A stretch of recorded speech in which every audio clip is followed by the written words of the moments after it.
Hi guys, welcome back to my channel. If you're new here, my name is Vicky and we talk about cruelty-free beauty, makeup, skincare, all of that good stuff here. So today I am going to do something a little bit different. So what I'm going to do today is sort of a Q&A. A week or two ago I popped a question on I put a question up on Instagram stories to see if you guys had any questions for me regarding like cruelty-free beauty or photography or my blogging or anything like that. So I thought, you know, I've had this channel for about 8 or 9 months now and I just wanted to sort of get to know you guys a little bit better and you to get to know me a little bit better as well, and what I do like on a day-to-day basis and things like that. I thought it'd be kind of cool just to sit down and do that and just have like a little chatty Q&A and yeah, just have a coffee. If you want to see me go through some questions and answers, then continue watching. I just firstly want to apologise for like the lighting. It's so warm outside. I've just got out of the shower and I'm already like sticky, it's gross. I'm definitely a autumn winter kind of person. I don't really deal well with the heat. It kind of yeah, it really kind of stresses me out a little bit, but it's lovely to look at and everything. But yeah, so it's super warm in here, so yeah, just excuse the like lighting changes because I've got my little setup here now in the bedroom, so let me know if you like this. Yeah, so I got my softbox, my camera, and then my little backdrop at the back, and yeah, I'm kind of like vibing. I love it. So anyway, let's get on with the questions and answers. So what I'm going to do is I'm just going to read out the question and answers from my phone, and then I'll probably pop the questions up in the corner here or somewhere like here. The first question I have is the best ethical mascara.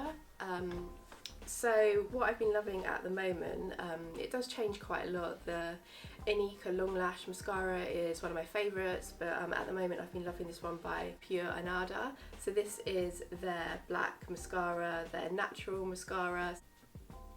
So it's this one here. So they are a organic brand that are made in Canada. So you can get their products from a website called Live in the Light, and I'll link it down below. Yeah, I've been loving that one at the moment. It's really nice for a nice natural lash as well, just on it for every day. So yeah, I've been loving that one. The next question is, do I have a routine when it comes to YouTube, blogging, Instagram, and everything like that? I'm trying my best to keep a routine with YouTube, so trying to upload every Wednesday and Sunday. So I feel like that works best for me, but I don't want to sort of put myself in that box because that's when I start to feel a bit of pressure.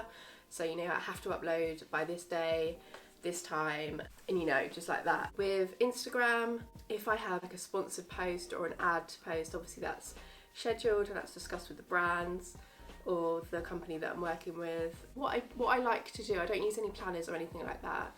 I just like to save them in my Instagram draft. So I write all the captions, I've got all the picture that's edited and it's ready to go. So I have like I usually like to keep about 20 pictures in there so I can pick and choose which ones are gonna go best with my feed.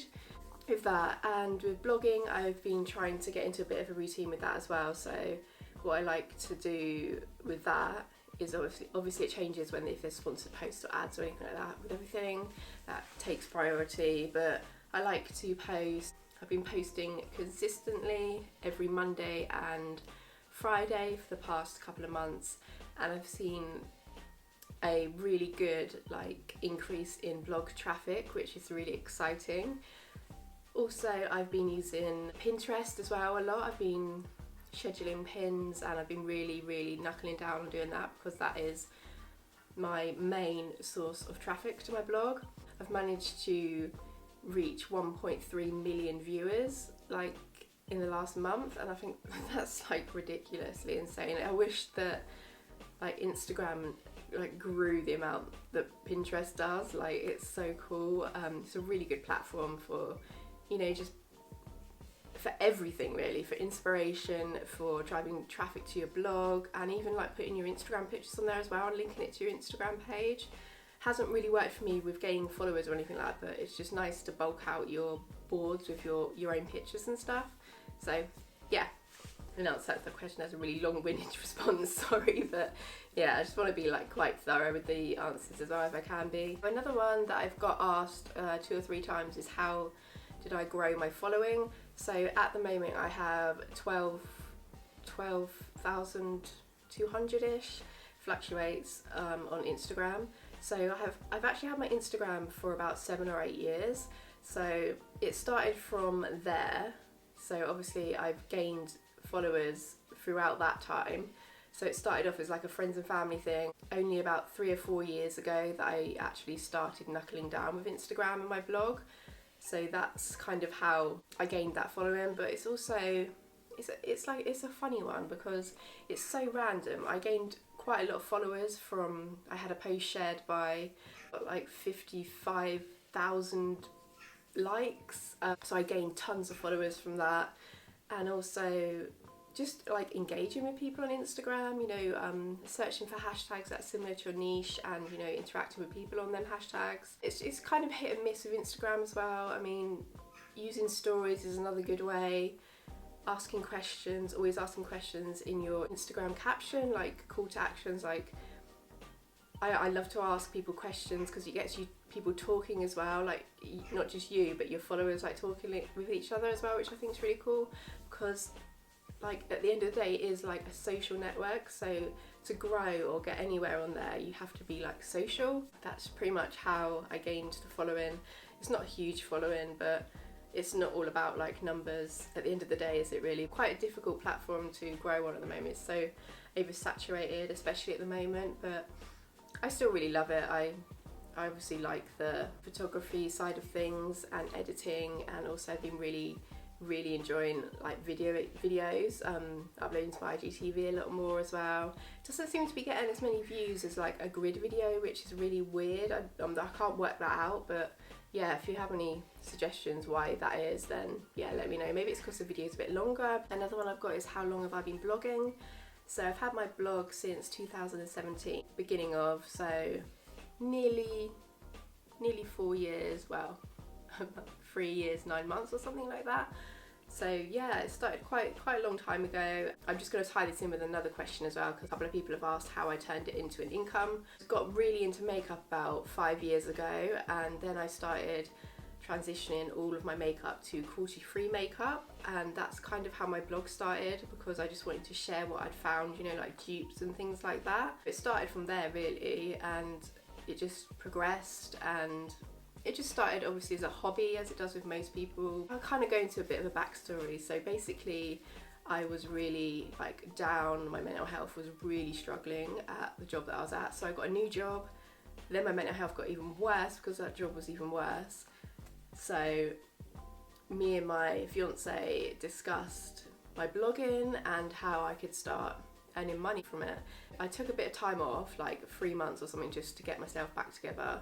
And then I just really started knuckling down like on my blog and, you know, researching like how to pitch to brands, getting a media kit, and yeah, just like concentrating on that, like living, breathing, eating like my blog. Like it's just, that's just how that happened. So mainly I earn my income through obviously sponsored ads, and the majority of the time it's usually on my blog.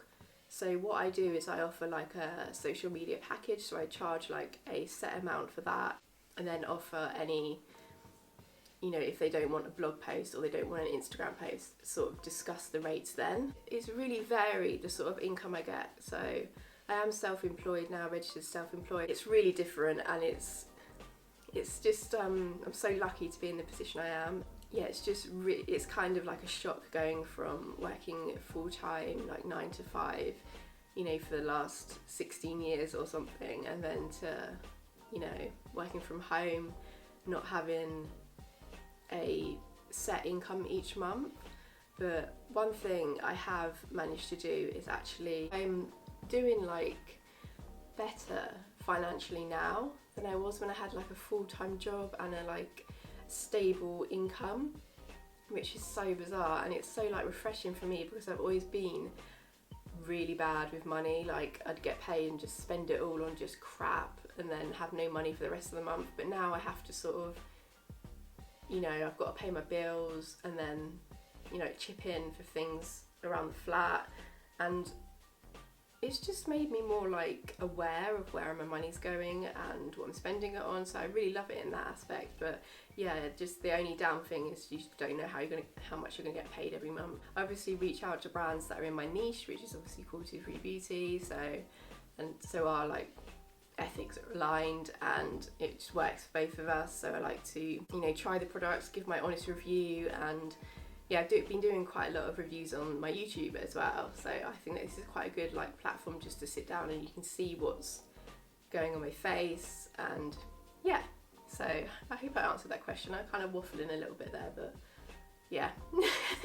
Yeah, if you have any other questions, just put them in the comments below and I can make a follow-up video or just answer them in the comments. But yeah, so that's that one about blogging and how I get my income, how I make my income.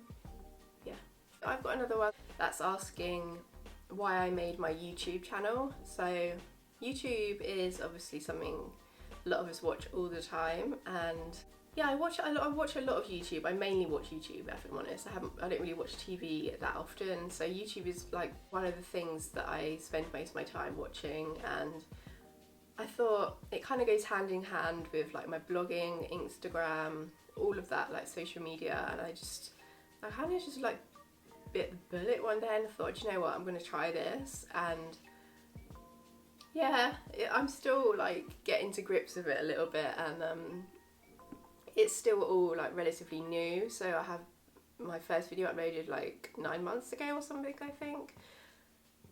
But yeah, I've only just got, you know, like my lighting and background and everything how I like want it. So it's taken me a while to like get into the groove of things, and I still get really nervous like talking to the camera. It's really like, it's so jarring like just talking to a camera, like, but I just try and think that there's someone there, and obviously talking about products and things that I'm passionate about. So yeah, that's obviously the main reason why I started it, to share my love of cruelty-free beauty with you guys. And some of the brands that I talk about are quite a lot of the time independent brands, so it's always nice to give them some exposure as well, which I think is really cool. And maybe you guys that don't know about them, like the one that I've just shown you now, Pure Anada, they're an independent brand, and Perez and Inika, I've got like videos with all of them products in. I'm going to continue doing my YouTube, you know, kind of hit a plateau with like subscribers. I'm nearly at 500 now, which is like ridiculous, like that's insane. That's kind of exciting. And yeah, I just think I'm just going to crack down with it and try and stick to my 2 videos a week, and hopefully I can help you guys find some new products and brands, and yeah, just things like that. Another question I've got is, how do I find cruelty-free brands? So there's a lot of cruelty-free beauty in Superdrug, which I think is amazing. MUA Makeup Academy are completely vegan now, which is amazing, and they've got their own brand, B by Superdrug. And then you've got sort of like Barry M Collection and Makeup Revolution, and then you've got your smaller brands, like the smaller independent brands, like I've just spoke about, like Pure Anada, Perez, Inika, all of them small independent brands, but they have absolutely incredible products. Like sometimes they are more often than not better than like big branded products, I find. And how I find them, through Instagram, sort of like web searches, other people's blogs, YouTube, anything like that, and then you can just like research into them and yeah, support like the small businesses. I think it's really important because a lot of them are small batch made as well, so it's really important to support them small businesses that are creating incredible products with amazing ingredients that are cruelty free, vegan, and most of the time like organic. I really love organic makeup and natural makeup. It's like my new thing at the moment. If you can't tell, I've got another video that I'm just due to film about some more mineral makeup, which I'm actually loving it at the moment. Yeah, that's it for the questions. I didn't want to answer too many because I didn't want to keep waffling on because I'm a bit of a waffler. I hope that gives you a little bit of insight into what I do and how I got started. Hopefully it can inspire you guys to maybe start a blog or Instagram or things like that. you know, as long as it's something that you're passionate about and you really love talking about and you're trying to get a really nice positive word across, I think it's awesome. And especially Instagram's such a good platform for sharing that sort of information as well, and YouTube's like even better. So yeah, it's just nice to do a different kind of video today, just to sit down and chat to the camera. So it's helped me out as well, like I've become more relaxed throughout filming this video, just chatting instead of putting my makeup on, which obviously I love to do as well, but it's sometimes hard when you're new to doing this to put makeup on and talk. So it's been nice to just sit down and talk, have a coffee and get ready for my day. I just want to say thank you to everyone for sending in them questions. I'll leave everything in the description box below as normal, everything I spoke about and the brands I spoke about. I might drop a couple of my favourite cruelty-free products in the description box below just so you guys can check them out. Hope you're all well, staying safe and enjoying the sun at a distance, and I will see you in the next one, guys. Bye.